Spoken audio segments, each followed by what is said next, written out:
싸늘한 겨울바람이 철책을 스치며 울부짖는 소리를 냈다.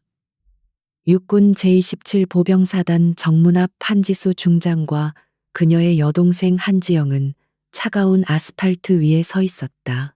지수는 값비싼 코트 대신 평범한 회색 패딩 점퍼를 입고 있었고 그 모습은 아들의 안위를 걱정하는 여느 어머니와 다를 바 없었다. 그녀의 얼굴은 엄격한 군인의 표정이 아닌 깊은 근심과 억눌린 분노로 창백하게 굳어 있었다. 지영은 언니의 팔을 붙잡고 있었지만 그녀 자신도 추위 때문인지 공포 때문인지 모를 떨림을 멈추지 못했다. 위병소의 젊은 상병은 두 여자를 위아래로 훑어보며 노골적인 귀찮음과 약간의 경멸을 드러냈다. 그는 방탄 헬멧 턱끈을 만지작거리며 말했다. 박민준 이병면회 말씀이십니까?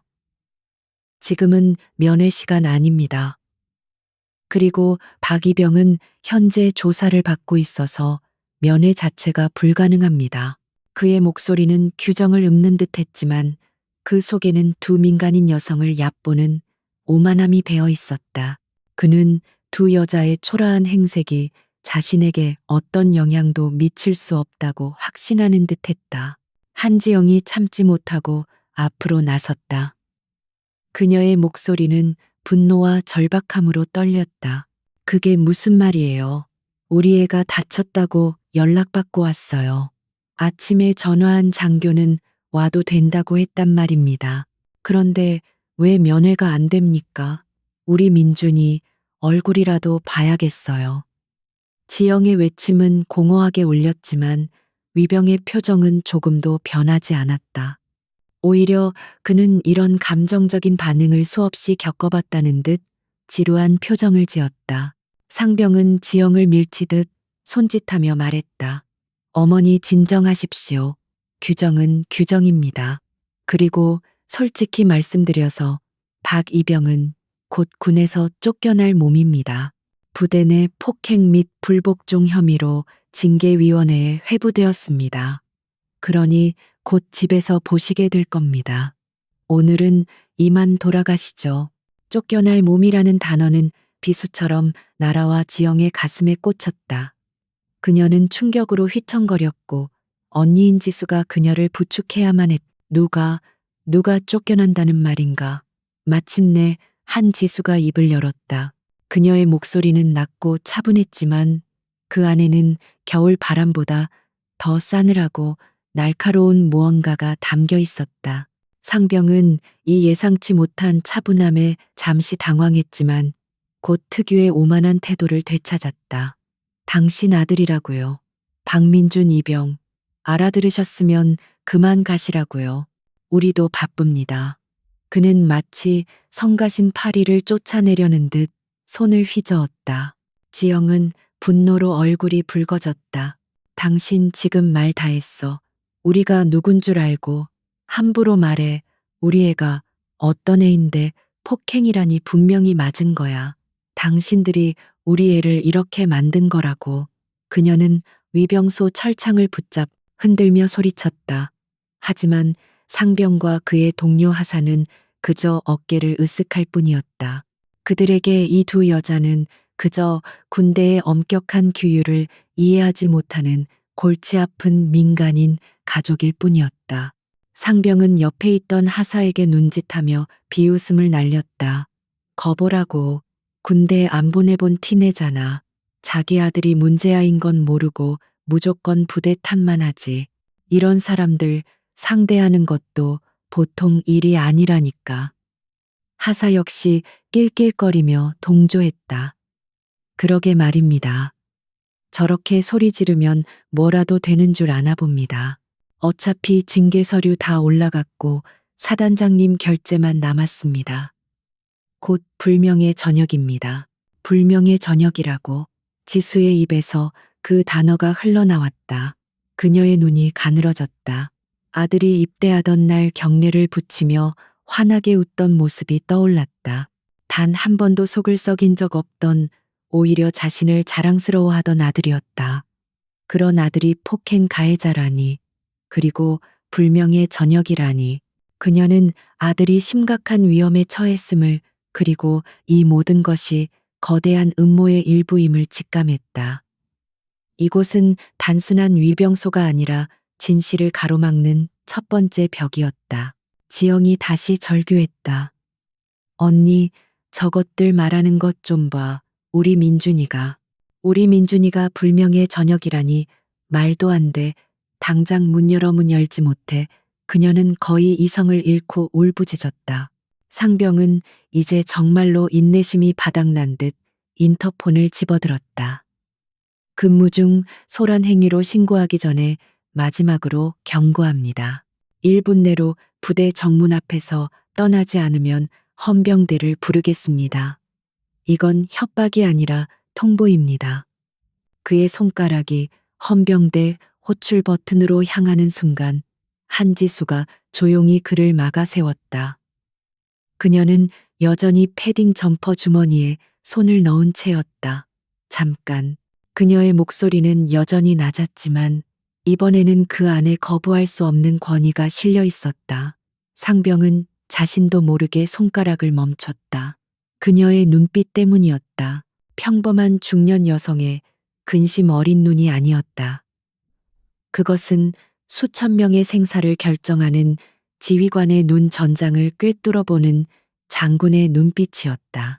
지수는 천천히 주머니에서 손을 꺼냈다. 그녀의 손에는 구겨진 휴지 조각이 아니라 짙은 남색 바탕에 금빛 무궁화 2개가 선명하게 밝힌 신분증이 들려 있었다. 그녀는 그것을 위병소 유리창에 조용히 내밀었다. 나는 내 아들 박민준 이병을 만나러 온 것이 아니다. 그녀의 목소리가 위병소 안으로 울려 퍼졌다. 나는 대한민국 육군 군수사령부 사령관 중장 한지수다. 지금부로 제27보 병사단에 대한 긴급 부대 점검을 실시한다. 상병의 눈이 신분증에 고정되었다.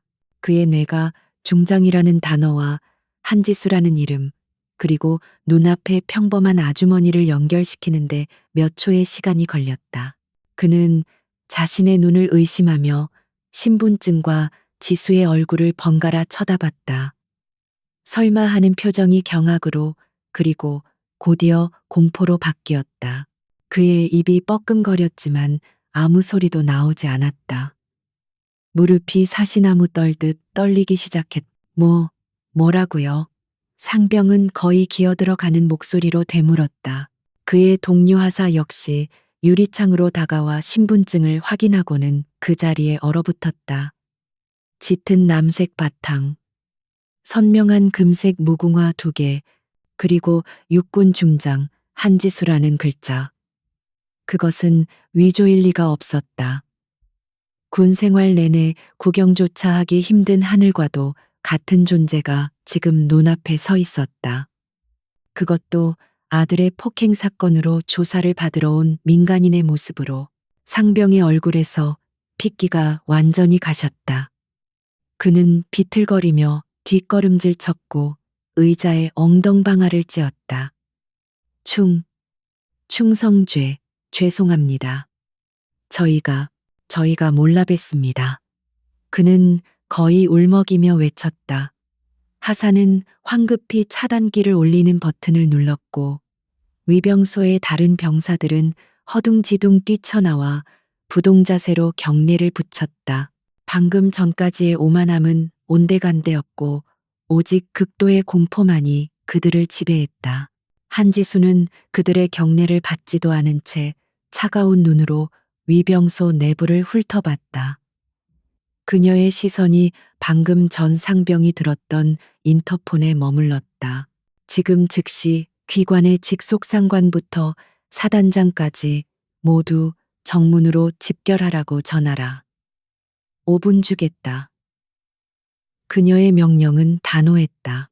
상병은 떨리는 손으로 수화기를 집어들었지만 너무 당황한 나머지 번호조차 제대로 누르지 못했다. 하사가 대신 수화기를 빼앗아 들고 떨리는 목소리로 외쳤다. 사령관님, 군수사령관님께서 정문에. 소식은 순식간에 사단 전체로 퍼져나갔다. 그것은 단순한 보고가 아니라 거대한 폭탄이 터진 것과 같았다. 주말 아침에 평화롭던 부대는 순식간에 아수라장이 되었다. 당직 사령이던 작전 참모는 슬리퍼 바람으로 뛰쳐나왔고 사단 본부 건물 전체가 벌집을 쑤신 듯 요란해졌다. 군수사령관의 불시 방문. 그것만으로도 재앙이었지만 그 방문이 정문에서의 마찰로 시작되었다는 사실은 모든 간부의 등골을 서늘하게 만들었다. 한지수는 여전히 미동도 없이 서 있었다. 그녀는 여동생 지영의 어깨를 감싸 안았다. 지영은 이 모든 상황이 믿기지 않는다는 듯 경례를 붙인 채 굳어버린 위병들과 언니의 얼굴을 번갈아 쳐다봤다. 방금 전까지만 해도 아들을 못 본다며 절망에 빠져 있었는데 순식간에 사단 전체가 언니의 발 아래 무릎을 꿇는 듯한 광경이 펼쳐진 것이다. 그녀는 언니가 높은 군인이라는 것은 알았지만 이 정도일 줄은 상상도 못했다. 5분이 채 되기도 전에 사단 본부에서부터 수십 명의 간부들이 흙먼지를 일으키며 달려왔다. 전투복 차림이었지만 미처 챙겨 신지 못한 전투화 대신 슬리퍼나 운동화를 신은 이들도 있었다. 그들 맨 앞에는 헐떡거리며 달려온 사단장 오진규 대령이 있었다. 그는 방금 막 샤워를 마쳤는지 머리카락이 채 마르지도 않은 상태였다. 그는 한지수 중장 앞에 서자마자 숨을 고를 새도 없이 거수경례를 붙였다. 충성 사단장 대령 오진규 군수사령관님, 어쩐 일로 이렇게 누추한 곳까지. 오 대령의 목소리는 긴장으로 가늘게 떨리고 있었다. 그는 속으로 수만 가지 생각을 떠올렸다. 군수 감찰인가 아니면 다른 비밀 임무인가. 하지만 지수의 다음 말은 그의 모든 예상을 완전히 박살냈다. 그녀는 오대령의 경례를 쳐다보지도 않고 정면의 한 지점을 응시하며 말했다. 오대령, 나는 오늘 사령관으로 온 것이 아니다. 오대령은 의아한 표정을 지었다. 사령관이 아니면 무엇이란 말인가. 지수가 천천히 고개를 돌려 그를 바라보았다. 그녀의 눈에는 더 이상 장군의 위엄이 아니었다. 그곳에는 자식을 잃을지도 모른다는 두려움과 자식을 해친 자들에 대한 서늘한 분노가 이글거리고 있었다. 나는 방금 전 당신의 부하에게서 아들이 폭행죄로 불명예 전역할 것이니 돌아가라는 말을 들은 박민준 이병의 어머니다. 오진규 대령의 얼굴이 하얗게 질렸다. 박민준 이병. 며칠 전 대대장이 보고했던 그 귀찮은 사건의 이름이었다. 부잣집 아들인 강태호 대위가 신병 하나를 괴롭히다가 일이 커진 것. 그는 강대위 집안의 배경을 알기에 적당히 피해자에게 죄를 뒤집어 씌우고 사건을 종결시키려던 참이었다. 그런데 그 문제아 신병의 어머니가 육군 중장이자 군수사령관인 한지수라니. 오 대령은 현기증을 느끼며 비틀거렸다. 지수는 오 대령의 동요를 놓치지 않았다. 그녀는 그에게 한 걸음 다가섰다. 그녀의 작은 체구에서 뿜어져 나오는 압력은 거대했다. 내 아들은 지금 어디에 있나? 오 대령. 당신의 부하들은 내 아들이 폭행 가해자라고 하던데. 사실인가? 그녀의 질문은 질문이 아니었다. 그것은 이미 답을 알고 있는 자의 마지막 확인이었고 동시에 잔혹한 신문의 시작이었다. 오 대령은 입술을 달싹였지만 아무 말도 할 수 없었다. 사령관님 그러니까. 오 대령은 식은땀을 줄줄 흘리며 변명을 궁리했다. 보고 과정에서 약간의 오해가 있었던 것 같습니다. 박 이병은 현재 부대 내 병원에 입원 중입니다. 절대 불명예 전역 같은 일은. 그의 말은 지수의 싸늘한 시선 앞에서 힘을 잃고 흩어졌다.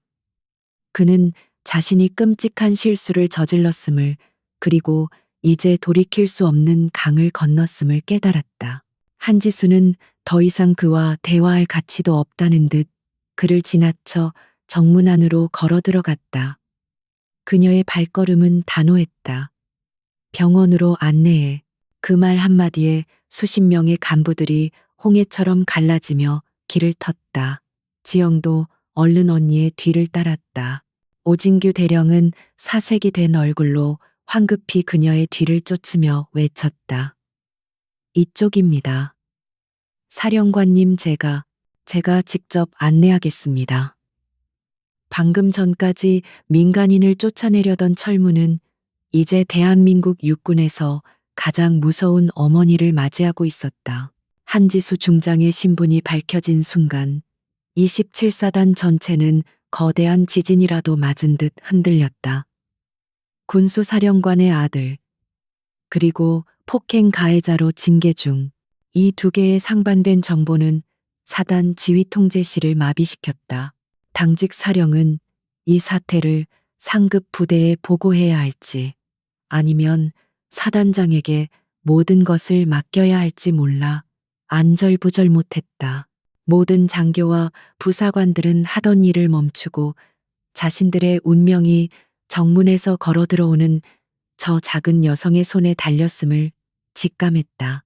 오진규 대령은 식은땀으로 군복이 축축하게 젖는 것을 느꼈다. 그의 뇌는 필사적으로 활로를 찾으려 애썼다. 망했다. 완벽하게 망했다. 그는 강태호 대위의 집안 배경만 믿고 안일하게 사건을 덮으려 했던 자신을 저주했다. 지금이라도 강 대위에게 연락을 해야 하나, 아니면 모든 것을 강 대위의 단독 범행으로 몰고 가야 하나. 하지만 한지수 중장이 과연 그런 얕은 수에 속아 넘어갈 리 없었다. 그는 자신이 거대한 호랑이의 꼬리를, 아니 영린을 건드렸음을 깨달았다. 지수는 병원으로 향하는 내내 한마디도 하지 않았다. 그녀의 침묵은 그 어떤 고함보다도 무겁게 오 대령과 그를 따르는 장교들을 짓눌렀다. 오 대령은 옆에서 계속해서 변명을 늘어놓았다. 사령관님 보고가 잘못 올라간 것 같습니다. 실무자의 착오가, 제가 철저히 조사를, 하지만 지수는 그의 말에 어떤 반응도 보이지 않았다. 그녀의 시선은 오직 전방 병원 건물이 있는 곳에만 고정되어 있었다. 그녀의 옆에서 지영은 언니의 이런 모습에 압도당해 그저 입을 다물고 따를 뿐이었다. 사단 의무대는 그녀가 도착하기 직전 마치 폭풍이라도 휩쓸고 간 듯 정돈되어 있었다. 복도에는 소독약 냄새가 코를 찔렀고 모든 의무병과 군의관들은 복도에 도열해 공포에 질린 얼굴로 그녀를 맞이했다. 그들의 눈빛에는 우리는 시키는 대로 했을 뿐입니다. 라는 비겁한 변명이 서려 있었다. 한지수는 그들의 경례를 무시한 채 의무대장인 소령에게 낮게 물었다. 박민준 이병, 어디 있나? 그녀의 목소리는 감정을 담고 있지 않아 더욱 섬뜩했다. 의무대장이 떨리는 손으로 가리킨 곳은 1인실이었다. 아마도 그녀가 온다는 소식에 급하게 옮겨놓은 것일 터였다. 지수가 문을 열고 들어섰을 때 그녀는 아들을 즉시 알아보지 못했다. 침대에 누워 있는 것은 그녀가 알던 씩씩한 아들이 아니었다. 얼굴은 부어올라 형체를 알아보기 힘들었고 두 눈은 멍들어 감겨 있었다. 팔에는 깁스가 채워져 있었고 얇은 환자복 위로도 선명한 타박상 자국들이 보였다. 그는 미동도 없이 누워 얕은 숨만 몰아쉬고 있었다. 민주나 한지영이 먼저 비명을 지르며 침대로 달려갔다. 그녀는 조카의 처참한 모습에 다리가 풀려 그 자리에 주저앉아 오열하기 시작했다. 이게 무슨 일이야? 누가 우리 민준이를 이렇게 만들었어? 이 살인자들아. 그녀의 절규가 병실을 울렸지만 문 앞에 서 있던 오대령과 의무대장은 감히 들어오지도 아무 말도 하지 못한 채 고개만 숙이고 있었다. 지수는 여전히 문 앞에 서서 아들의 모습을 차갑게 응시하고 있었다. 한지수는 수십 년간 전장을 누비고 부상병들을 봐왔다. 그녀의 눈은 단순한 어머니의 눈이 아니었다. 그녀는 아들의 상처를 전문가의 시선으로 훑었다. 얼굴의 상처는 주먹이 아닌 군홧발이나 둔기로 인한 것일 가능성이 높았다. 팔의 골절은 방어 흔적이 역력했다. 갈비뼈 부근의 집중적인 타박상은 우발적인 싸움이 아니라 의도적이고 지속적인 구타의 증거였다. 이것은 폭행 사건이 아니라 고문에 가까웠다. 그녀는 침대 발치에 걸린 의료 기록 차트를 집어들었다. 환자 박민준. 상기 환자 동료와의 다툼 중 계단에서 굴러 다발성 타박상 및 골절상 입음. 가해 사실 일부 인정함. 지수의 손이 분노로 미세하게 떨렸다. 계단에서 굴은 상처가 아니었다.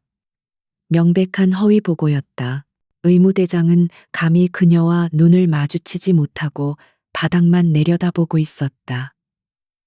군의관이라는 자가 히포크라테스 선서를 한 자가 이 거대한 범죄에 동참한 것이다. 이제 모든 것이 명확해졌다. 이것은 단순한 장교 한두 명의 일탈이 아니었다. 위병소의 병사들부터 사건을 보고한 대대장, 의무대장, 그리고 이 모든 것을 묵인하고 피해자를 가해자로 둔갑시킨 사단장 오진규까지 27사단 전체가 거대한 거짓말의 사슬로 엮여 있었다. 그들은 감히 육군 중장의 아들을, 그것도 이런 식으로 짓밟고 은폐하려 했다. 그녀는 아들의 뺨을 쓸어보려다 멍든 살갗에 차마 손을 대지 못하고 주먹을 쥐었다. 지수는 천천히 뒤돌아섰다. 그녀의 얼굴은 얼음장처럼 차가웠다. 그녀는 문 앞에 서서 사시나무 떨듯 떨고 있는 오진규 대령을 바라보았다. 오 대령은 그녀의 시선을 받고는 화들짝 놀라며 경례를 붙이려 했지만 이미 그의 경례 따위는 안중에도 없었다. 지수는 아들의 차트를 든 손으로 그를 가리켰다. 오 대령, 당신은 방금 전까지 이 차트를 근거로 내 아들을 불명예 전역시키려 했다. 그녀의 목소리는 속삭임처럼 낮았지만 병실 안의 모든 사람을 얼어붙게 만들었다. 오진규 대령은 필사적으로 머리를 굴렸다. 사령관님 오해십니다. 이것은 실무자의 명백한 착오입니다. 제가 당장 관련자들을 그는 말을 채 마치지 못했다. 지수가 손을 들어 그의 말을 막았기 때문이다. 착오라고 이 상처들이 착오란 말인가? 내 아들이 의식이 없는 이 상태가 착오인가? 그녀의 시선이 의무대장에게 향했다. 군의관, 자네의 전문적 소견으로도 이 상처가 계단에서 굴러 생긴 상처로 보이나? 의무대장인 소령은 땀을 비오듯 흘리며 고개를 숙였다. 그는 대한민국 육군 최고 계급의 장성, 그것도 군수사령관의 분노를 정면으로 마주하고 있었다. 그녀의 눈은 그가 숨기고 있는 모든 거짓말을 꿰뚫어 보는 듯했다. 그는 오진규 대령의 협박과 강태호 대위 집안의 압력 때문에 어쩔 수 없이 차트를 조작했다. 하지만 지금 그 모든 것이 자신의 군 생활을 끝장낼 부메랑이 되어 돌아왔다. 그는 입술을 파고들며 아무 말도 하지 못했다. 지수는 더 이상 그들에게서 답을 기대하지 않았다. 그들은 이미 공범이었다. 그녀는 즉시 자신의 군용 보안 전화기를 꺼내들었다. 그녀가 누른 번호는 사단 내선 번호가 아니었다. 그것은 군수사령부 직속 헌병대장의 번호였다. 나다. 즉시 헌병 특임대 일개팀을 이끌고 27사단으로 이동한다.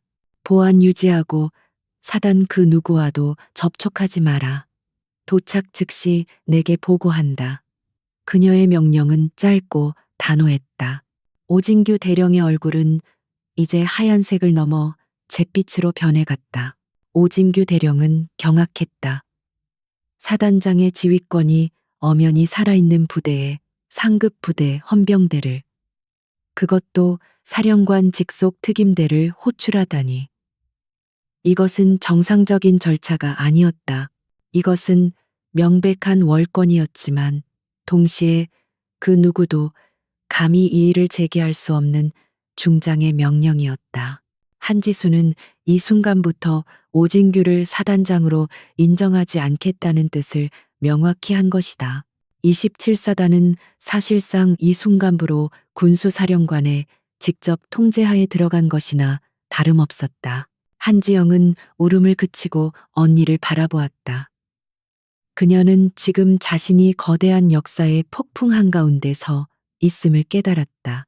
방금 전까지 아들을 잃을까 절망하던 여인은 온데간데 없고 거대한 군 조직을 일사불란하게 움직이는 냉철한 지휘관만이 서 있었다. 지수는 지영에게 다가가 그녀의 어깨를 잡았다. 지영아, 넌 여기서 민준이를 지켜. 내가 돌아올 때까지 아무도 이 병실에 들이지 마. 의무대 인력 외에는 저기 저 사단장이라는 자도 포함해서. 그녀는 의무대장을 다시 불렀다. 지금 이 순간부터 박민준 이병에 대한 모든 의료 기록, 원본 CCTV 녹화 자료, 당직 근무 일지를 확보한다. 원본이다. 사본이 아니다. 내 헌병대가 도착하는 즉시 인계한다. 만약 자료 하나라도 누락되거나 훼손되었을 시 자네는 단순한 직무유기가 아니라 증거인멸 및 상해 방조 혐의로 군사재판에 서게 될 것이다. 그녀의 경고는 법률 자문처럼 정확하고 냉혹했다. 의무대장은 거의 무릎을 꿇을 기세로 고개를 끄덕였다. 오진규 대령은 이대로 무너질 수 없었다. 그는 마지막 발악처럼 지수에게 다가왔다. 사령관님, 제발, 제발 부디 사단의 명예를 생각해 주십시오. 이렇게 헌병대까지 부르시면 부대 전체가 제가 책임지고 모든 것을 밝혀내겠습니다. 제게 기회를. 그의 애원은 처절했지만 지수의 눈은 조금도 흔들리지 않았다. 사단의 명예, 당신이 감히 그 단어를 입에 올리나. 당신이 내 아들에게 한 짓을 보고도. 오 대령은 지수가 통화하는 사이 몰래 자신의 부관에게 문자를 보냈다. 강태호, 당장 잠적시켜. 모든 증거 인멸해. 한지수 중장이다. 그는 최소한 주범인 강태호 대위만이라도 빼돌릴 생각이었다. 그러나 그가 문자를 보내는 순간 지수의 차가운 목소리가 그의 뒤통수를 쳤다. 오 대령, 지금 즉시 휴대폰을 포함한 모든 통신 장비를 이 자리에 제출하라. 그리고 내 헌병대가 도착할 때까지 이 병실 복도에서 한 걸음도 움직이지 마라. 명령이다. 오진규 대령은 얼어붙었다. 휴대폰을 제출하라는 것은 그가 외부와 연락하는 것을 완벽히 차단하겠다는 의미였다.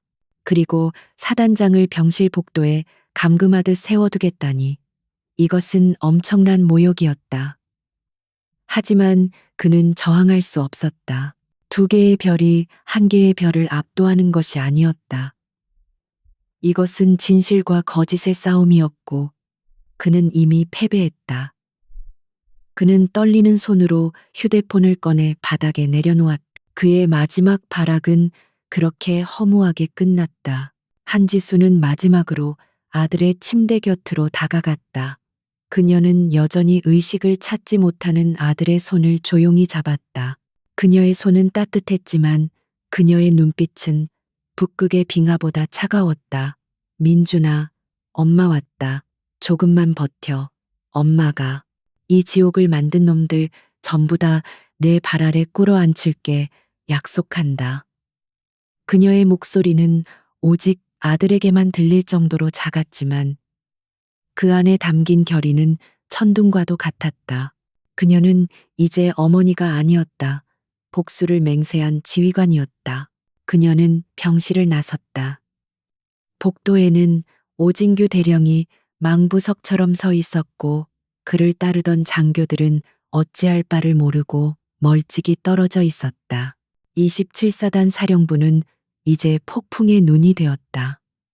한지수라는 거대한 태풍이 사단의 심장부를 향해 상륙한 것이다. 위병소에서의 경악은 시작에 불과했다. 진짜 지진은 지금부터였다. 그녀는 사단장실도 지휘통제실도 아닌 사건의 진실이 묻혀 있을 아들의 생활관을 향해 발걸음을 옮겼다.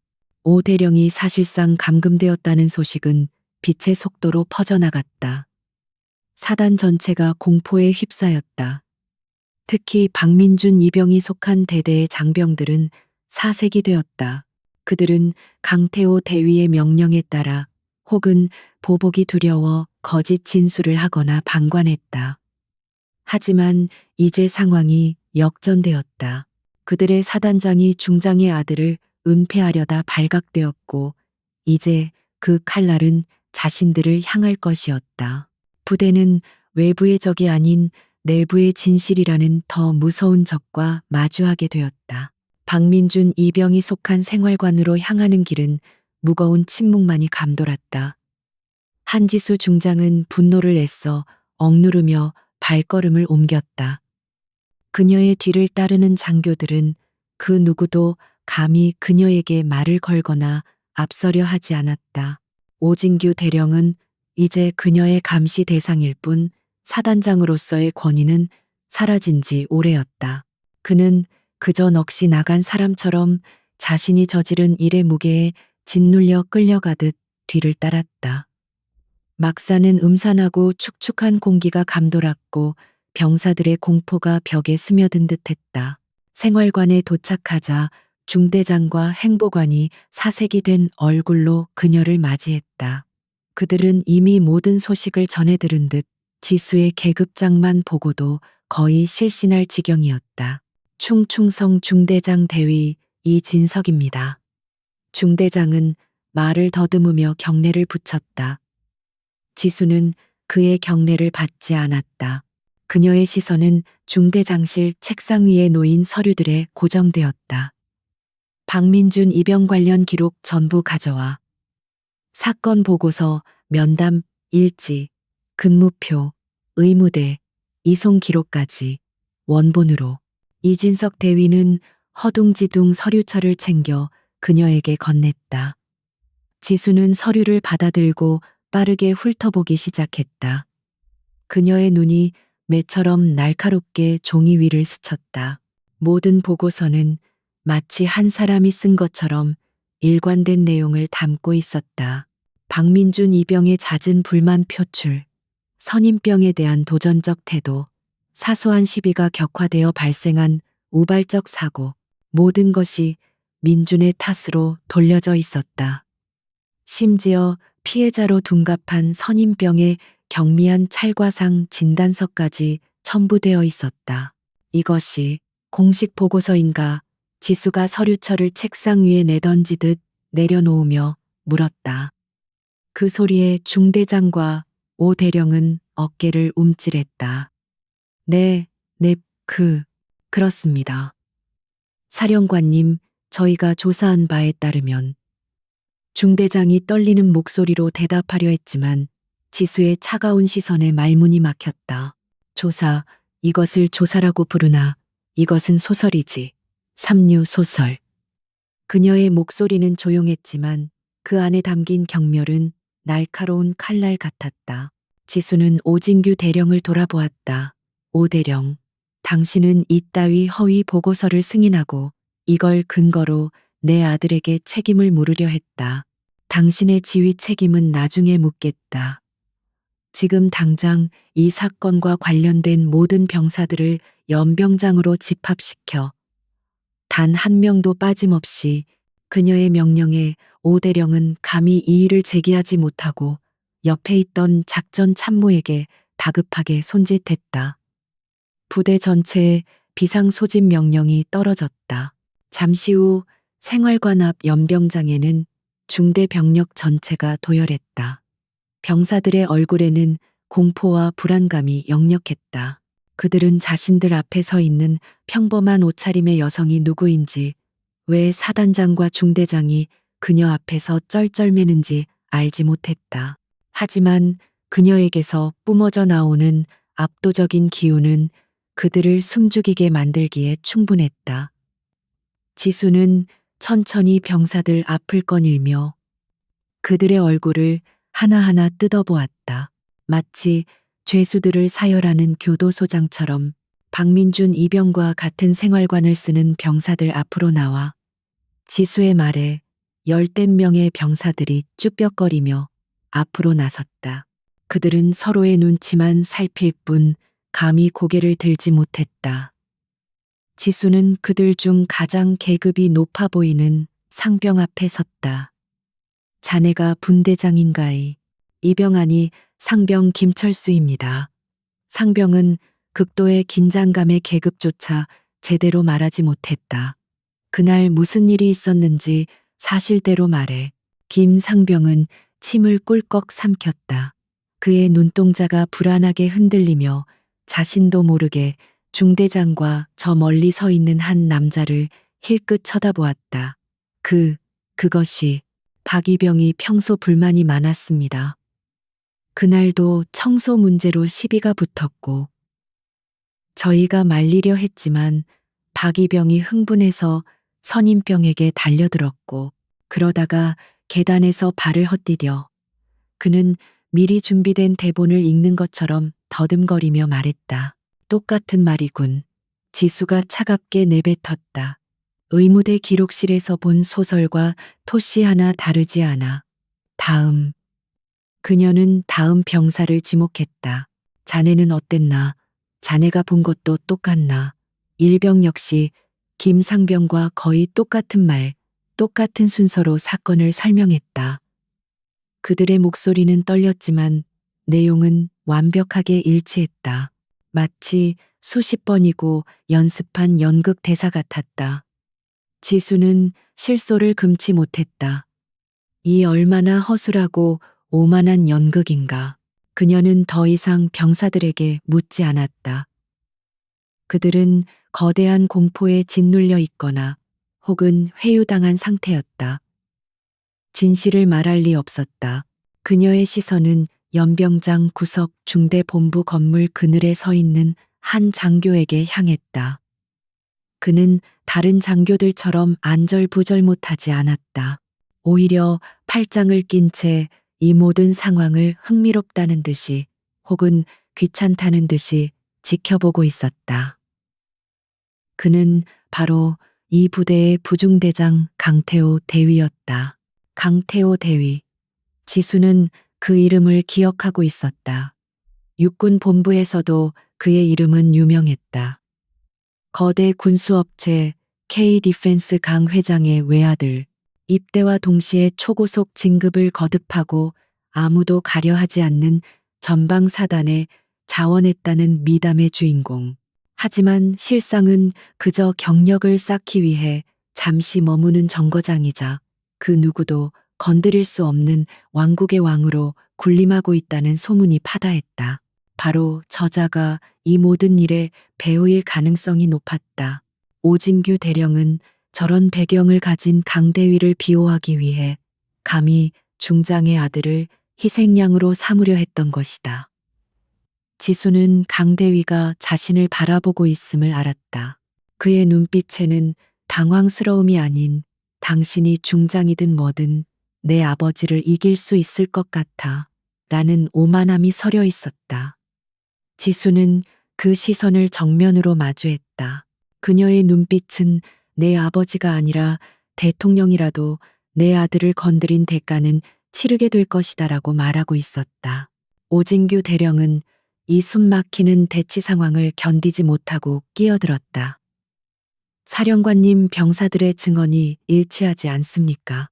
물론 박이병이 다친 것은 안타까운 일입니다만 이것은 명백한 부대 내 사고 지수가 그의 말을 끊었다. 오 대령, 당신은 내 아들의 상처를 직접 봤다. 그것이 계단에서 한 번 굴러서 생긴 상처로 보였나? 당신의 부하들은 모두 눈이 멀었거나 아니면 입을 맞췄거나 둘 중 하나겠지. 그녀는 다시 중대장 이진석 대위를 바라보았다. 중대장, 자네는 부하들의 안전과 생명을 책임지는 지휘관이다. 그런데 자네 부하가 반죽음이 되어 실려 나가는데도 이런 허위 보고서를 작성했나? 자네가 인간인가? 아니면 그저 강 대위의 충실한 개인 비서인가?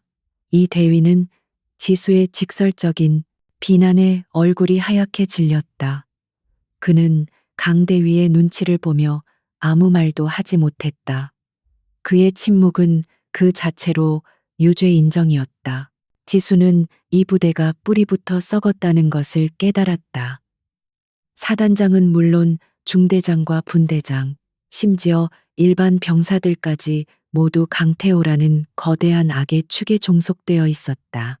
민주는 이 거대한 부조리에 저항하다가 본보기로 걸린 것이 분명했다. 이대로라면 어떤 증거도 찾을 수 없을 터였다. 공식적인 조사는 이들의 거대한 거짓말 네트워크를 뚫을 수 없었다. 그녀에게는 다른 방식이 필요했다. 그녀는 오진규 대령에게 말했다.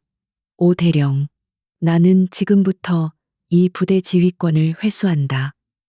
당신은 이 시간부로 직무에서 배제된다. 대기하라. 사령관님 그건 월권이십니다. 사단장 지휘권은 참모총장님의 월권 지수가 그의 멱살이라도 잡을 듯이 다가섰다. 내 아들이 저기서 죽어가고 있다. 당신의 지휘하에. 그런데 감히 내 앞에서 절차를 논하는가. 당장 사단장실로 가서 근신해. 내 헌병대가 도착하면 당신부터 조사할 것이다. 오 대령은 더 이상 버틸 수 없었다. 중장의 직접적인 명령. 그것도 아들의 목숨이 걸린 상황에서의 명령을 거부할 수는 없었다. 그는 비틀거리며 부관의 부축을 받아 사단장실로 향했다. 그가 사라지자 연병장의 공기는 더욱 차갑게 얼어붙었다. 이제 이 부대의 실질적인 지휘권은 한지수에게 넘어왔다. 강태호 대위는 여전히 팔짱을 낀 채였지만 그의 얼굴에서 여유로운 미소는 사라져 있었다. 지수는 병사들을 해산시키지 않았다. 대신 그녀는 자신의 휴대전화를 꺼내 들었다. 이번에도 역시 군수사령부 직속 부하였다. 김소령, 나다. 그녀가 부른 이름은 김도연 소령 군수사령부 감찰실 소속의 가장 유능하고 충성스러운 부하였다. 그는 지수가 가장 신임하는 장교이자 그 어떤 외압에도 굴하지 않는 강직한 군인이었다. 지금 당장 사복 차림으로 27사단으로 와라. 보안 유지하고 정문 통과하지 말고 후문으로 들어와. 자네에게 맡길 비밀 임무가 있다. 그녀는 전화를 끊고 다시 병사들을 바라보았다. 좋다. 너희들의 입이 그렇게 무겁다면 내가 직접 열게 해주겠다. 그녀는 분대장 김상병을 다시 지목했다. 자네 그리고 저기 일병들. 지금 당장 나를 따라와. 중대장실로. 그녀는 3명의 병사를 이끌고 중대장실로 들어갔다. 문이 닫히기 직전 그녀의 시선이 강태호 대위와 마주쳤다. 그것은 선전포고였다. 네가 만든 거짓의 성내가 지금부터 한 층씩 무너뜨려 주겠다. 중대장실 문이 닫히자 3명의 병사들은 공포에 질려 떨기 시작했다. 지수는 의자에 앉아 그들을 조용히 바라보았다. 나는 너희들을 처벌하러 온 것이 아니다. 나는 진실을 알기 위해 왔다. 그녀는 부드럽게 말했지만 그 목소리에는 거역할 수 없는 힘이 실려 있었다. 너희들은 2가지 선택지가 있다. 하나 끝까지 거짓말을 하다가 주범들과 함께 군사재판에 서는 것. 2, 지금이라도 사실을 말하고 내 아들에게 저지른 짓에 대해 용서를 구하는 것. 그녀는 책상 위에 서류철을 들어 올렸다. 이 종이 쪼가리들은 너희들을 지켜주지 못한다. 강태호 대위도 저기 저 사단장도 마찬가지다. 그들은 지금 자신들의 목숨을 구하기에 급급하다. 그들은 너희들을 방패막이로 쓰고 버릴 것이다. 지수의 말은 병사들의 마음을 흔들었다. 그들은 서로의 눈치를 보며 동요하기 시작했다. 그들은 강대위의 보복이 두려워 거짓말을 했지만 지금 눈앞의 중장은 그보다 더 무서운 존재였다. 지수는 마지막 일격을 가했다. 너희들의 부모님을 생각하라. 너희들이 군대에 와서 범죄자의 공범이 되어 빨간 줄이 그어지는 것을 그분들이 원하실 것 같나? 내 아들 민준이는 너희들과 똑같은 아들이다. 그런데 너희들은 동료가 죽어가는 것을 방관하고 심지어 가해자로 만들었다. 그녀의 목소리에 처음으로 슬픔과 분노가 섞여 나왔다. 그 진심 어린 질책에 가장 어렸던 일병의 눈에서 눈물이 터져 나오기 시작했다. 죄송합니다. 저희가 그런 게 아닙니다. 일병이 울음을 터뜨리자 굳게 닫혀있던 거짓의 댐에 첫 번째 균열이 생기기 시작했다. 김상병과 다른 일병도 고개를 숙인 채 어깨를 들썩였다. 그들은 강태호 대위의 협박과 폭행이 두려웠지만 동시에 자신들의 비겁함에 괴로워하고 있었다. 한지수는 이 작은 균열을 놓치지 않았다. 그녀는 이제 이들을 설득할 수 있으리라 확신했다. 하지만 그 순간 중대장실 문이 거칠게 열렸다. 문을 열고 들어선 것은 다름 아닌 강태호 대위였다. 그는 방금 전의 여유는 온데간데 없고 잔뜩 굳은 얼굴로 지수를 노려보았다. 사령관님, 아무리 중장이시라고 해도 제 부하들을 이런 식으로 신문하시는 것은 명백한 규정 위반입니다. 이 병사들에 대한 조사는 사단 헌병대의 고유 권한입니다. 그는 감히 지수의 면전에서 그녀의 행동을 지적했다. 오진규가 무너진 지금 자신이 직접 나서야겠다고 판단한 것이다. 중대장실의 공기는 강태호 대위의 등장으로 순식간에 얼어붙었다. 그는 3명의 병사들을 노려보았고 울음을 터뜨렸던 일병은 겁에 질려 딸꾹질까지 하기 시작했다. 강 대위는 한지수 중장을 향해 오만한 미소를 지어 보였다. 사령관님, 이곳은 군수사령부가 아니라 27사단입니다. 사령관님의 아드님 일은 유감이지만 그렇다고 해서 부대 지휘 계통을 무시하고 병사들을 협박하는 것은 한지수가 그의 말을 잘랐다. 그녀는 의자에서 천천히 일어섰다. 그녀의 작은 키가 강대위의 큰 덩치와 대조되었지만 그녀에게서 뿜어져 나오는 기운은 그를 압도했다. 강대위, 자네는 지금 이 사건의 참고인이 아니라 주범 용의자다.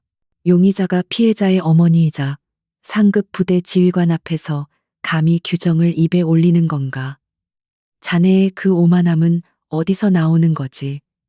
자네 아버지의 돈인가? 아니면 자네를 비호하는 저 무능한 사단장인가? 강태호의 얼굴 근육이 순간적으로 경직되었다. 그 누구도 감히 자신의 면전에서, 그것도 아버지의 이름을 직접 거론한 사람은 없었다. 그는 자신이 상대를 잘못 골랐을지도 모른다는 생각을 아주 잠시 했지만 이내 특유의 오만함이 고개를 들었다. 말씀이 지나치십니다. 사령관님, 전 그저 제 부하들을 보호하려는 것뿐입니다. 그는 병사들을 향해 경고하듯 외쳤다. 너희들 아무 말도 하지 마.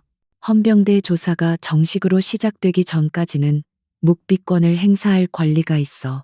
지수는 코웃음을 쳤다. 묵비권이라 범죄자들이나 쓰는 단어를 가르치는군. 좋다. 강태호 대위, 자네 말대로 하지. 자네는 지금 당장 이 방에서 나가. 그리고 내 헌병대가 도착할 때까지 자네의 사무실에서 한 발짝도 움직이지 마. 오진규 대령과 마찬가지로 자네 역시 직무에서 배제한다.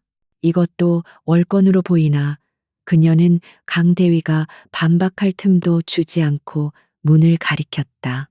강대위는 분노로 입술을 깨물었지만 중장의 직접 명령을, 그것도 여러 증인 앞에서 거부할 수는 없었다. 그는 두고 보자는 듯한 눈빛을 남기고 방을 나갔다. 강대위가 사라지자 병사들은 더 심하게 떨기 시작했다. 강대위의 보복이 두려운 것이다. 지수는 이대로는 안 되겠다고 판단했다. 이들은 이 부대 안에서는 절대 안전하게 증언할 수 없었다. 그녀에게는 외부의 눈과 귀가 필요했다. 그녀는 즉시 보안 전화기를 꺼내 단축 번호를 눌렀다. 김소령, 나다. 그녀가 부른 사람은 군수사령부 감찰실의 김도연 소령. 그녀가 가장 신임하는 수족이자 그 어떤 외압에도 굴하지 않는 칼날 같은 군인이었다. 네, 사령관님. 수화기 너머로 침착하고 강단 있는 목소리가 들려왔다. 지금 즉시 사복으로 갈아입고 27사단으로 잠입하라. 정문이 아닌 후방 보급로를 이용해 아무에게도 신분을 노출시키지 말고 사단 내의 모든 공식적인 감시망을 피해야 한다. 알겠습니다. 임무가 무엇일지 말입니다. 지수는 창밖의 싸늘한 연병장을 바라보며 말했다. 이곳은 썩었다. 뿌리부터. 공식적인 조사는 의미가 없어. 자네가 내 눈과 귀가 되어 이 부대의 진짜 목소리를 들어야 한다. 특히 그날 밤의 진실을. 김도현 소령은 더 이상 묻지 않았다. 명령 접수했습니다. 즉시 이동하겠습니다. 지수는 전화를 끊었다. 이제 믿을 것은 김소령의 능력뿐이었다. 그녀는 김소령이 증거를 확보할 시간을 벌어주어야 했다. 그리고 동시에 강태호와 오진규가 더 이상 증거를 인멸하거나 입을 맞출 수 없도록 그들의 손발을 묶어두어야 했다. 그녀는 중대장실을 나와 다시 오진규 대령이 근신 중인 사단장실로 향했다. 사단장실에 도착하자 오 대령은 초조한 듯 방 안을 서성이고 있었다. 사령관님, 제발.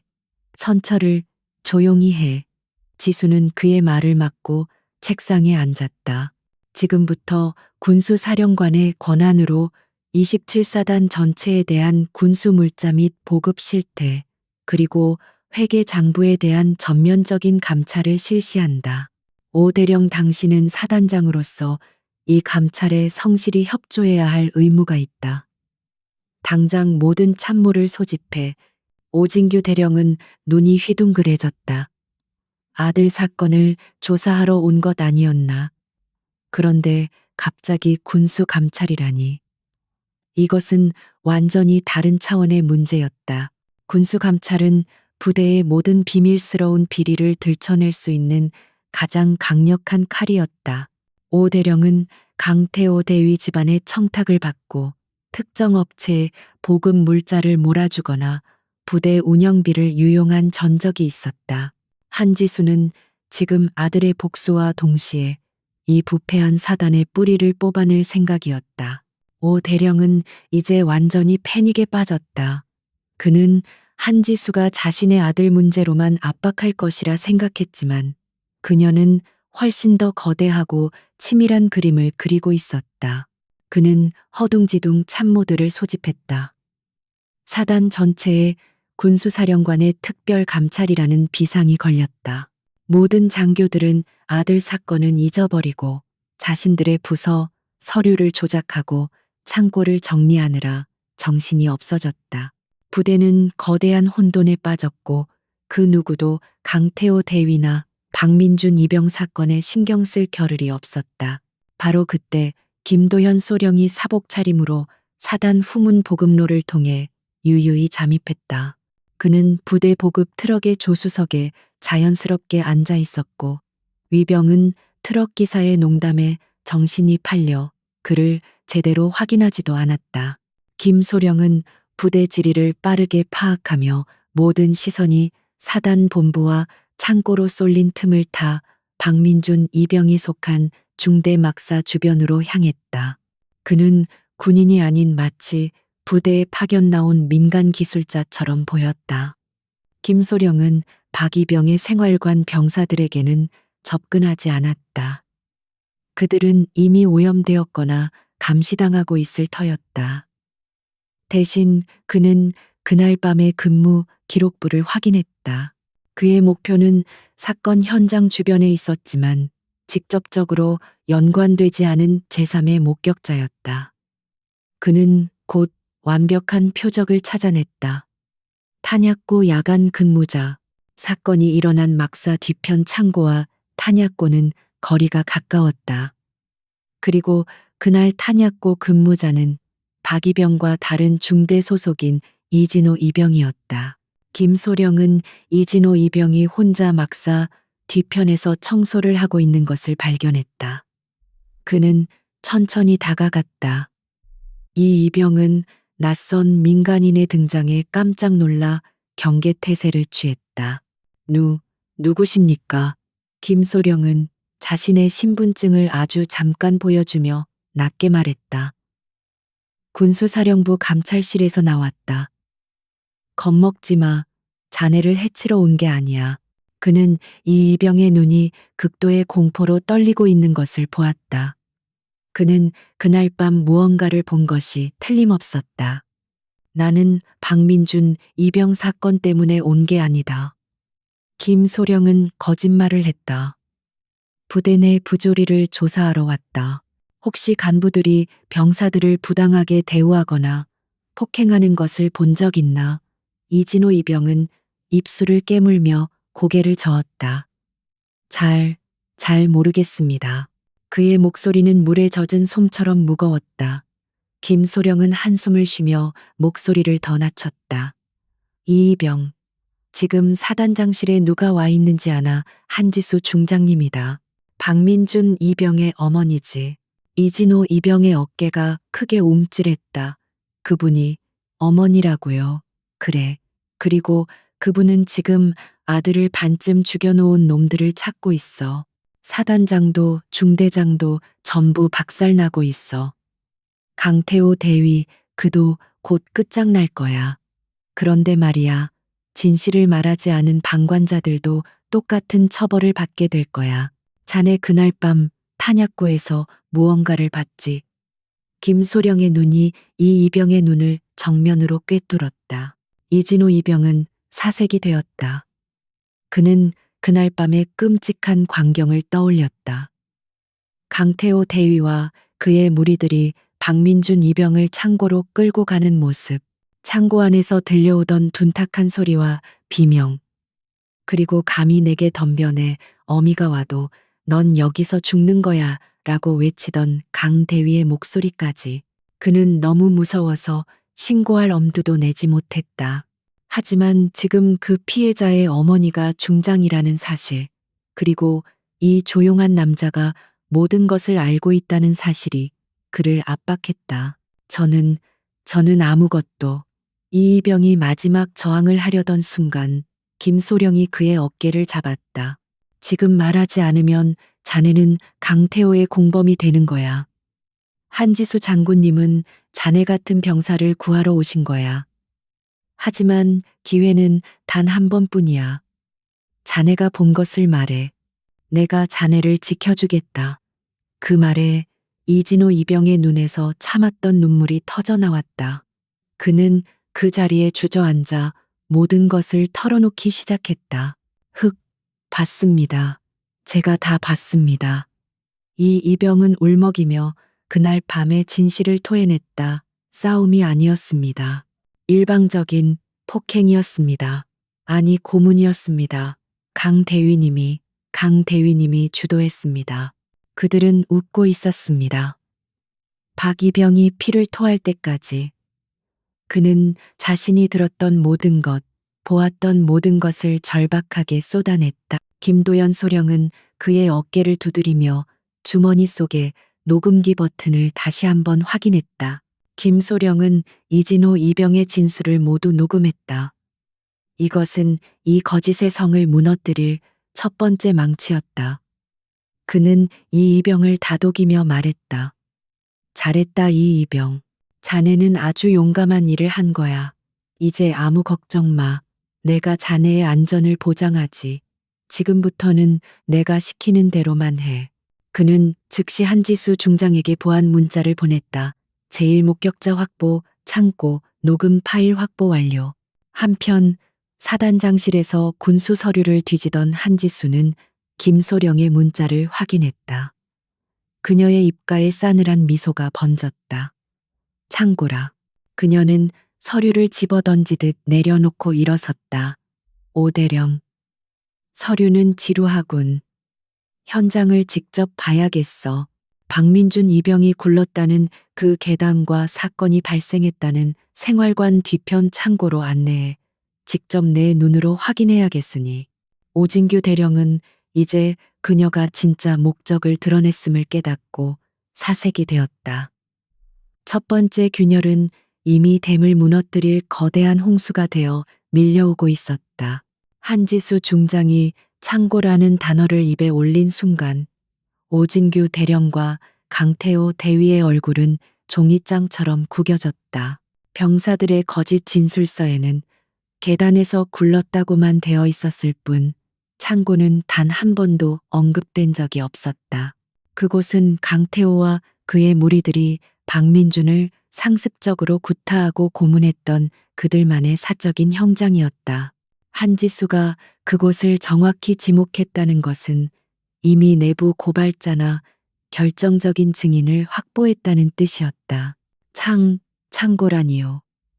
사령관님 사건은 생활관 앞 계단에서 오진규 대령이 필사적으로 변명하려 했지만 지수는 그의 말을 가로막았다.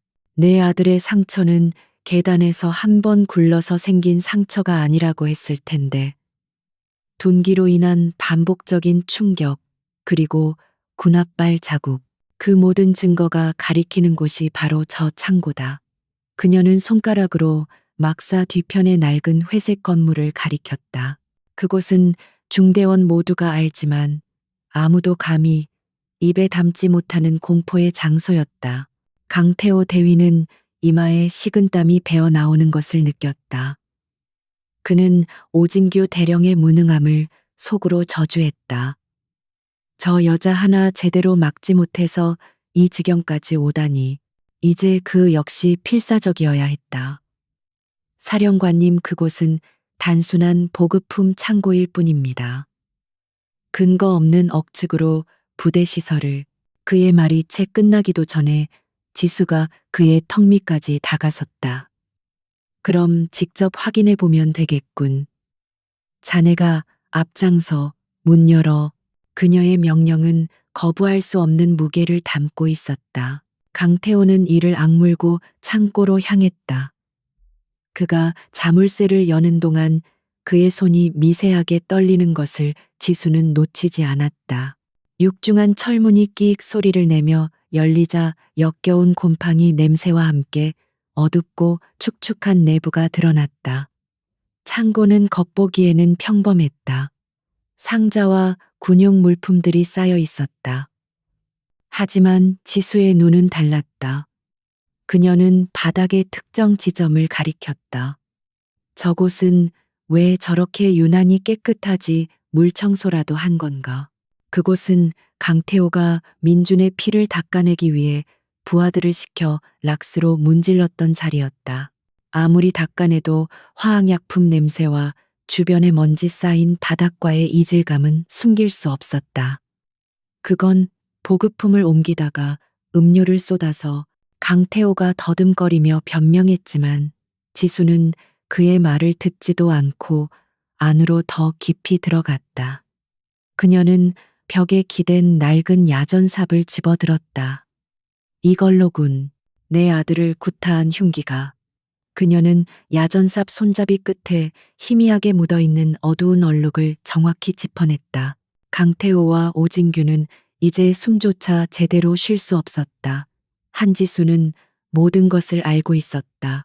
그녀는 마치 사건 현장을 직접 목격한 것처럼 모든 증거를 정확히 찾아내고 있었다. 바로 그때 강태호의 주머니에서 진동이 울렸다.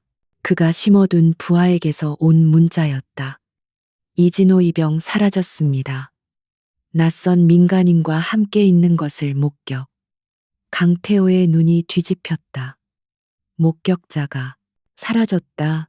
그리고 저 여자의 손에 들어갔다. 이제 그에게 남은 카드는 단 하나였다. 박민준을 자신의 통제하에 두는 것. 그는 오진규 대령에게 절박한 눈짓을 보냈다. 오 대령은 이미 제정신이 아니었지만 강 대위의 눈빛을 읽고는 마지막 발악을 결심했다. 그는 옆에 있던 부관에게 고갯짓을 하며 지시했다. 당장 의무대에 연락해. 박민준 이병 폭력 성향으로 인한 긴급 이송 필요. 군 교도소로 즉각 이송 조치. 그는 사단장의 마지막 권한을 쥐어짰다. 동시에 강태호 역시 움직였다. 그는 자신의 충실한 부하 몇몇에게 문자를 보냈다. 이진호 이병 가족 연락처 지금 당장 알아내. 그놈이 입을 열면 우리 모두 끝장이다. 무슨 수를 써서라도 입을 막아. 그들은 이제 한지수라는 거대한 적 앞에서 가장 비열하고 잔인한 방법을 선택하기로 마음먹었다. 목격자를 협박하고 피해자를 자신들의 영역으로 빼돌리는 것. 그것이 그들의 마지막 승부수였다. 하지만 한지수는 그들보다 항상 두세 수 앞서 있었다. 창고에서 나오자마자 그녀의 전화기가 울렸다. 병원에 남아있던 여동생 지영의 절박한 목소리였다. 언니 큰일 났어 저놈들이. 헌병들이 들이닥쳐서 민준이를 어디론가 끌고 가려고 해. 군 교도소로 이송한다고. 지수의 눈이 얼음처럼 차가워졌다. 감히 내 아들을. 그녀의 분노가 임계점을 넘어섰다. 그리고 거의 동시에 김도현 소령에게서 긴급 보고가 들어왔다. 사령관님 적들이 움직이기 시작했습니다. 이진호 이병의 가족에게 협박 전화가 가고 있습니다. 또한 부대 내 병력 일부가 저희가 은신한 장소로 이동 중입니다. 이 이병이 극도로 불안해하고 있습니다. 즉각적인 신변 보호 조치가 필요합니다. 김소령의 목소리는 다급했다. 적들은 동시다발적으로 움직이고 있었다. 피해자를 납치하고 목격자를 협박했다. 이것은 군대가 아니라 범죄 조직이었다. 한지수는 오진규와 강태호를 돌아보았다. 그들의 얼굴에는 초조함과 함께 이제 어쩔 거냐는 식의 비열한 승리감이 어렴풋이 떠올라 있었다. 그들은 자신들의 이중 공작이 성공하리라 믿고 있었다. 지수는 코웃음을 쳤다. 어리석은 놈들. 그녀는 먼저 여동생에게 전화를 걸었다. 지영아, 진정해. 아무도 민준이 못 데려가. 내가 그렇게 두지 않아. 그녀는 전화를 끊고 즉시 다른 번호를 눌렀다. 그곳은 국군 의무사령부 사령관, 그녀의 동기인 또 다른 중장의 직통 전화였다. 나 한지수다. 지금 당장 27사단 의무대에 대한 모든 이송 및 전원 명령을 중지시켜. 내 아들 박민준 이병이 그곳에 있다. 내 허락 없이는 그 누구도, 심지어 사단장이라도 그 아이의 침대 시트 하나 건드릴 수 없어. 이건 군수사령관의 공식 요청이자 친구로서의 부탁이다. 의무사령관은 한지수의 목소리에 담긴 살기를 느끼고는 즉시 답했다. 알겠다 지수야. 당장 조치하지. 27사단 의무대 전체를 내 직권으로 환자 이동 제한 구역으로 선포한다. 오진규 대령의 전화기가 미친 듯이 울리기 시작했다.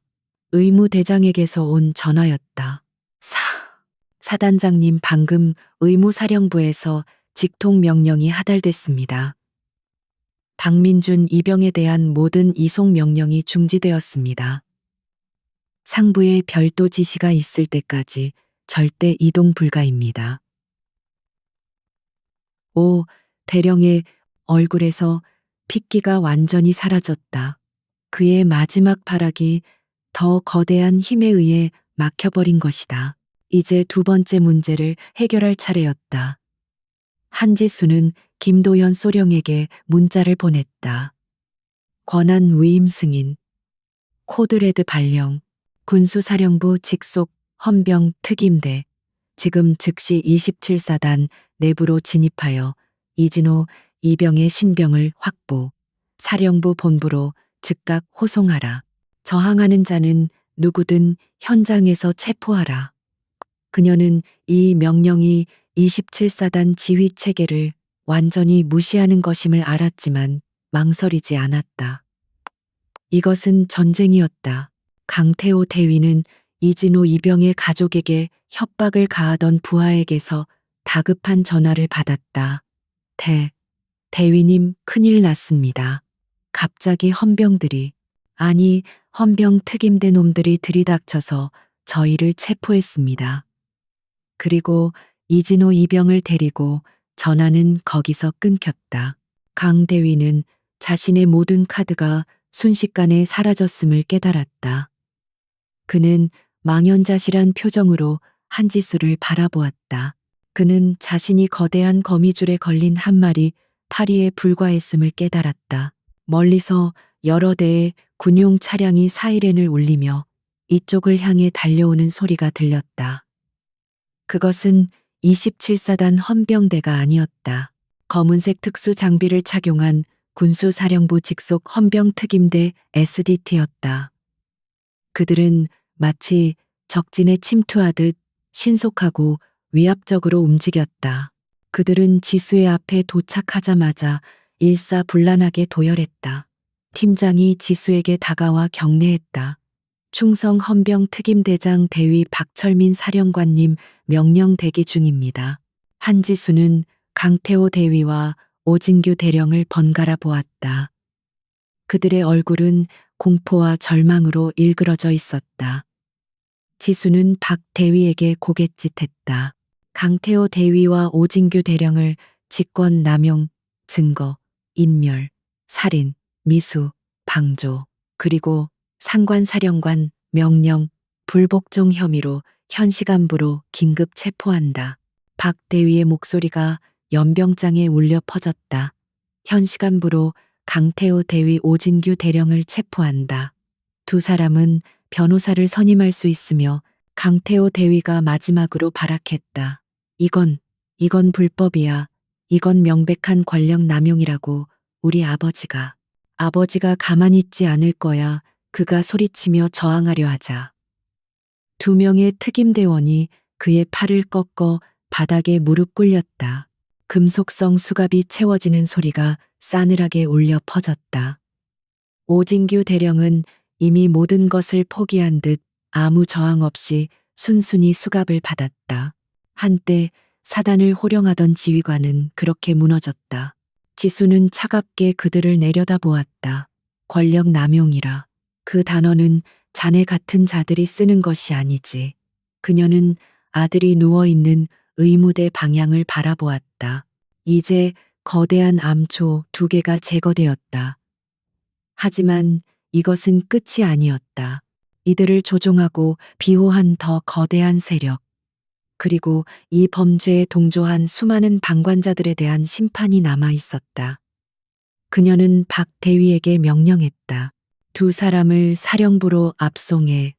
그리고 이 부대 전체를 폐쇄한다. 지금부터 그 누구도 내 허락 없이는 이곳을 떠날 수 없다. 오진규 대령과 강태호 대위의 체포는 27사단 전체를 마비시켰다.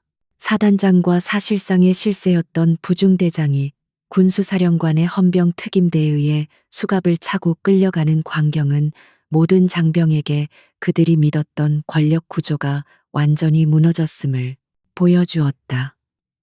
부대는 지휘 공백 상태에 빠졌지만 그 공백은 즉시 한지수 중장과 그녀의 참모들에 의해 채워졌다. 그녀는 사단장실을 임시 지휘 통제실로 삼고 이 거대한 범죄의 전모를 밝히기 위한 마지막 단계를 준비했다. 그녀는 오 대령이 아들을 축출하기 위해 급조했던 징계위원회를 해산시키지 않았다.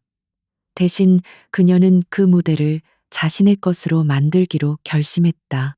그녀는 27사단 내의 모든 주요 참모, 대대장급 이상 지휘관, 그리고 이번 사건에 연루된 모든 병사 및 간부들을 사단본부 대강당으로 소집했다.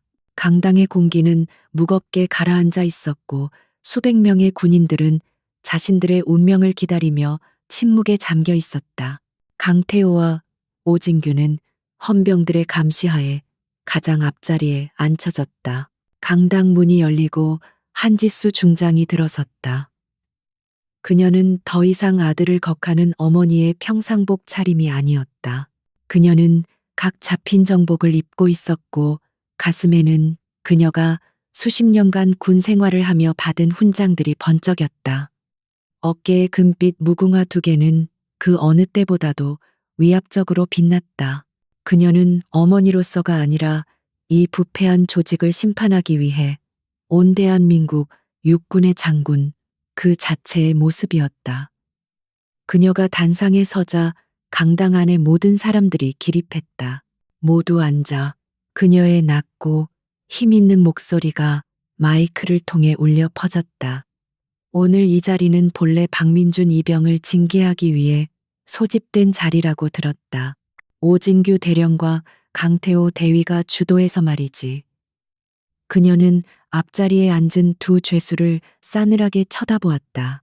하지만 오늘 이 자리는 징계위원회가 아니라 27사단의 썩어빠진 환부를 도려내고 진실을 밝히는 공식적인 청문회가 될 것이다.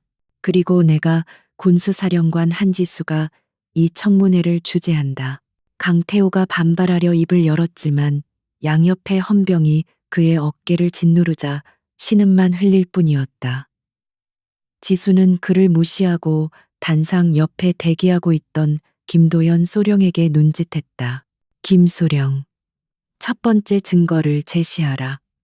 김소령은 노트북을 조작해 대형 스크린에 음성 파일 하나를 띄웠다. 본 증거는 사건 당일 야간 탄약고 근무자였던 이진호 이병의 육성 증언이다.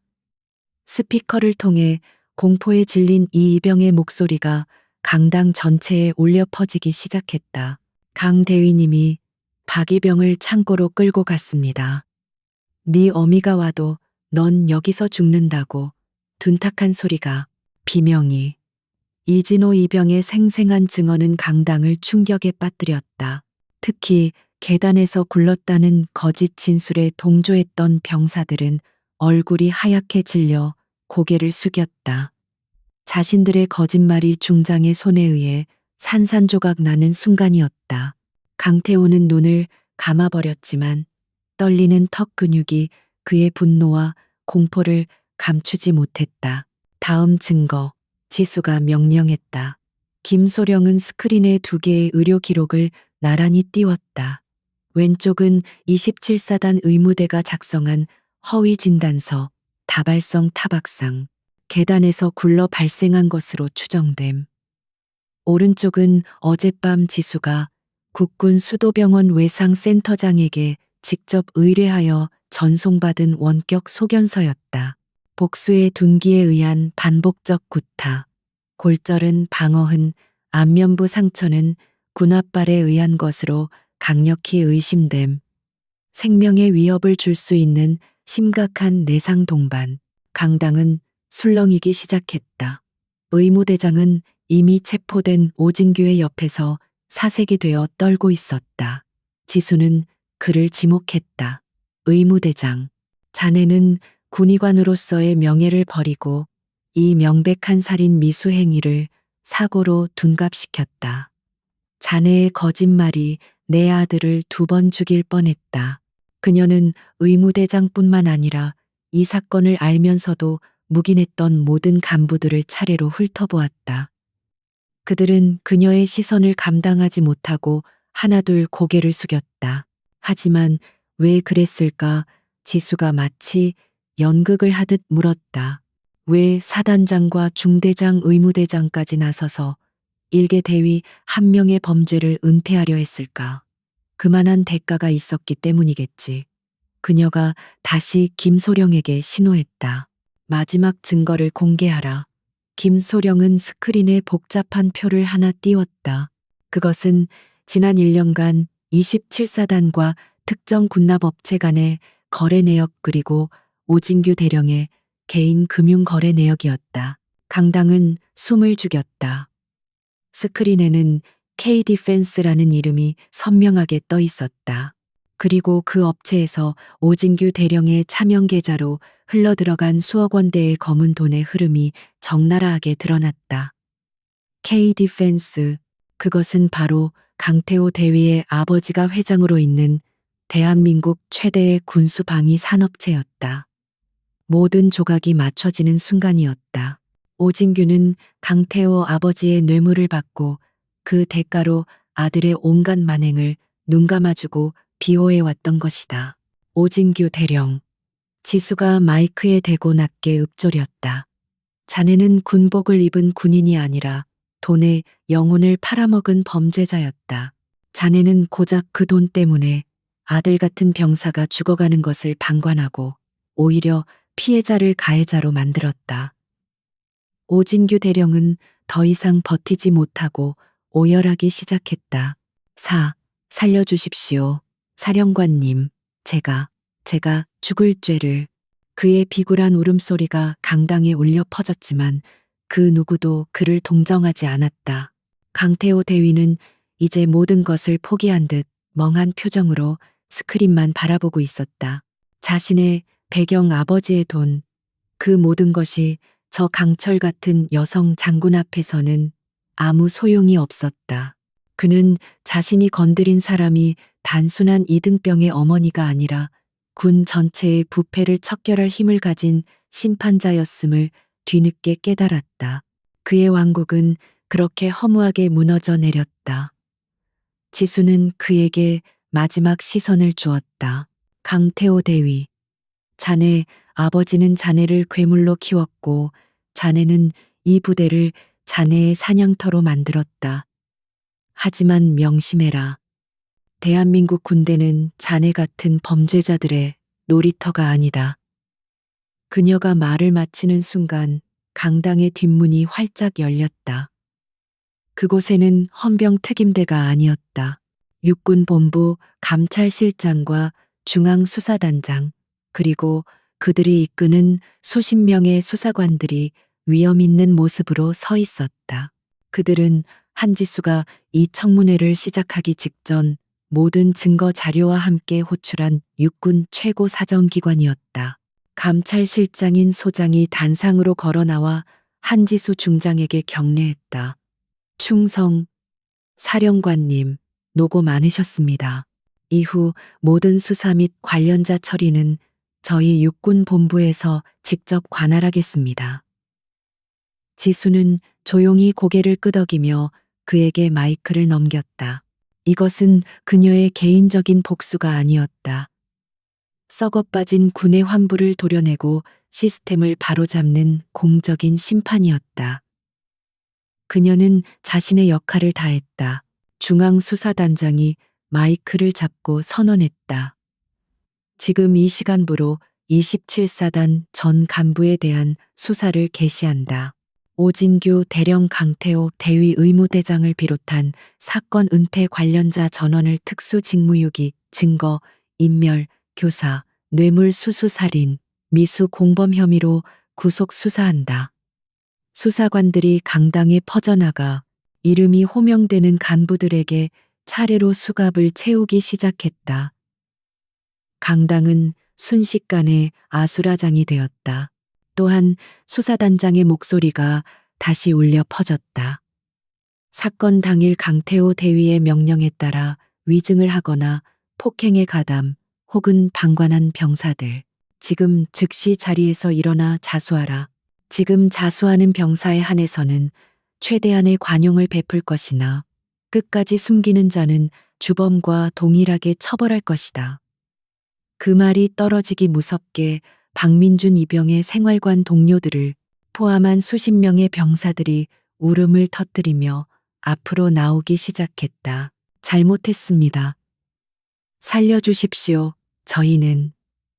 저희는 강대위님이 무서워서 병사들의 울음과 자백이 강당을 가득 메웠다. 지수는 그 모습을 차가운 눈으로 지켜보았다. 그들은 공포의 피해자이기도 했지만 동시에 침묵의 동조자였다. 그들은 용서받아야 할 대상이 아니라 군법에 따라 합당한 처벌을 받아야 할 이들이었다. 지수는 더 이상 그들을 보지 않았다. 그녀는 조용히 강당을 빠져나왔다. 복수는 끝났다. 아니, 심판은 이제 막 시작되었다. 강당 안에서는 수사관들의 고함 소리와 간부들의 절규가 뒤섞여 흘러나왔다. 한때 철옹성 같았던 27사단의 부패 카르텔은 그렇게 완전히 해체되었다. 지수는 정복 상의를 벗어 팔에 걸쳤다. 이제 그녀는 장군이 아니었다. 그녀는 다시 아들이 기다리고 있는 병원으로 발걸음을 옮겼다. 그녀가 해야 할 진짜 일이 그곳에 남아 있었다. 육군 본부 중앙수사단이 27사단을 접수하면서 거대했던 부패의 성은 모래성처럼 무너져 내렸다. 오진규 대령과 강태호 대위를 필두로 의무대장, 중대장, 그리고 뇌물수수와 직무유기에 연루된 수십 명의 간부들이 그 자리에서 연행되었다. 사단은 사실상 지휘부가 통째로 증발한 상태가 되었다. 남은 장병들은 충격과 공포 속에서 자신들이 그동안 얼마나 썩어버린 시스템 안에서 복무해왔는지를 뼈저리게 깨달았다. 이 사건은 육군 전체를 뒤흔드는 거대한 스캔들로 비화했다. 육군 중장 아들 부대 내 고문 및 은폐 사건. 언론은 이 자극적인 헤드라인을 아직 사용할 수 없었지만 군 내부 정보망을 통해 소문은 걷잡을 수 없이 퍼져나갔다. 육군 참모총장은 대노했고 즉시 27사단에 대한 전면적인 해편 수준의 감찰을 지시했다. 또한 강태호 대위의 아버지 강 회장의 K디펜스는 즉각적인 세무조사와 함께 군과의 모든 계약이 동결되는 철퇴를 맞았다. 한지수 중장은 이 모든 혼란의 중심에서 묵묵히 사태를 수습했다. 그녀는 육군 본부의 27사단을 이끌 새로운 지휘부로 가장 강직하고 원칙을 중시하는 장성들을 직접 추천했다. 그녀의 권한과 이번 사건에서의 공로가 합쳐져 그녀의 추천은 즉각 받아들여졌다. 부패한 지휘관들이 사라진 자리에 진정한 군인들이 그 자리를 채우기 시작했다. 그녀는 이 거대한 수술이 단지 아들의 복수에서 끝나는 것이 아님을 분명히 했다. 가장 먼저 박민준 이병에 대한 모든 징계 혐의는 공식적으로 혐의 없음으로 종결되었다. 그는 더 이상 가해자도 징계 대상자도 아니었다. 그의 명예는 완벽하게 회복되었다. 지수는 즉시 국군 의무사령부에 명령하여 민준을 27사단 의무대가 아닌 최고의 의료시설을 갖춘 국군 수도병원으로 이송하도록 조치했다. 헬기가 사단 연병장에 착륙하고 아들이 조심스럽게 이송되는 모습을 그녀는 멀리서 지켜보았다. 헬기가 하늘로 떠오르자 지수는 비로소 긴 한숨을 내쉬었다. 그녀는 자신을 묵묵히 도왔던 김도연 소령을 불렀다. 김소령, 수고 많았네. 자네가 없었다면 진실은 묻혔을 거야. 김소령은 묵묵히 경례했다. 사령관님의 아들이 아니라 대한민국 육군의 병사를 구한 것입니다. 지수는 그의 충심에 고개를 끄덕였다. 용기 내어준 이진호 이병은 어떻게 되었나? 네, 지금 본부 감찰실에서 안전하게 보호 중입니다. 정신과 치료도 병행하고 있습니다. 그 병사에게는 포상 휴가와 함께 원하는 부대로 전출시켜 주도록 하게. 그리고 다시는 이런 일로 고통받지 않도록 자네가 끝까지 지켜봐줘. 지수는 용기 있는 내부 고발자가 어떤 대우를 받아야 하는지 명확하게 보여주었다. 공포에 굴복했던 자들은 처벌을 받았지만 용기를 낸 자에게는 합당한 보상이 주어졌다. 이것이 그녀가 다시 세우고자 하는 군대의 정의였다. 모든 조치를 마친 그녀는 헌병 특임대를 이끌고 27사단을 떠났다. 며칠 후 국군 수도병원 1인실. 한지수는 며칠 밤낮으로 입었던 각 잡힌 군복을 벗고 아들이 입대하기 전에 사주었던 편안한 스웨터 차림이었다. 그녀는 더 이상 수십만 군수물자를 책임지는 군수사령관이 아니었다. 그녀는 며칠 만에 수척해진 그저 평범한 어머니의 얼굴을 하고 있었다. 그녀는 조용히 문을 열고 병실 안으로 들어섰다. 창밖으로 따뜻한 가을 햇살이 쏟아져 들어오고 있었다. 침대에는 박민준 이병이 누워 있었다. 27사단에서 봤을 때와는 달리 얼굴의 붓기는 많이 가라앉았고 상처도 깨끗하게 치료되어 있었다. 그는 깊은 잠에 빠져 있지 않았다. 그는 눈을 감고 있었지만 인기척을 느꼈는지 천천히 눈꺼풀을 들어 올렸다. 멍든 눈으로 인해 초점이 잘 맞지 않았지만 그는 희미하게 웃으며 입을 열었다. 그의 목소리는 아직 잠겨 있었고 약했다. 엄마. 그 한마디에 지난 며칠간 강철 같았던 한지수의 모든 것이 무너져 내렸다. 그녀는 사단장 앞에서도 수백 명의 간부들 앞에서도 흘리지 않았던 눈물을 터뜨렸다. 그녀는 급히 아들의 침대 곁으로 다가가 깁스를 하지 않은 아들의 손을 덥석 잡았다. 그녀는 아무 말도 하지 못하고 그저 아들의 손등에 얼굴을 묻은 채 어깨를 들썩였다. 아들의 따뜻한 체온이 그녀의 손을 통해 전해졌다. 민주는 약한 힘으로 어머니의 손을 마주 잡았다. 울지 마세요. 엄마, 다 괜찮아요, 이젠. 그는 모든 것을 알고 있었다. 의식이 없는 중에도 어머니가 와서 이 모든 지옥을 끝냈다는 것을 막연하게나마 느끼고 있었다. 자신을 짓밟았던 그 모든 권력이 어머니의 분노 앞에 무너져 내렸다는 것을. 하지만 지금 그에게 중요한 것은 그것이 아니었다. 자신 때문에 울고 있는 어머니의 모습이었다. 지수는 겨우 고개를 들었다. 그녀는 눈물로 젖은 얼굴로 아들을 바라보며 억지로 미소를 지어 보였다. 그래. 괜찮아. 이제 다 괜찮아, 아들. 미안해. 엄마가 너무 늦게 와서. 미안해. 그녀는 장군으로서, 지휘관으로서 수많은 부하들을 지켰지만 정작 자신의 아들이 가장 위험할 때 곁에 있어 주지 못했다는 죄책감에 시달렸다. 그녀는 아들의 젖은 머리카락을 부드럽게 쓸어 넘겼다. 민주는 천천히 고개를 저었다. 아니에요. 와주셨잖아요. 그것만으로도 됐어요. 그는 다시 눈을 감았다. 하지만 그의 표정은 편안했다. 지옥 같던 27사단의 창고가 아니라 세상에서 가장 안전한 어머니의 품으로 돌아온 것이다.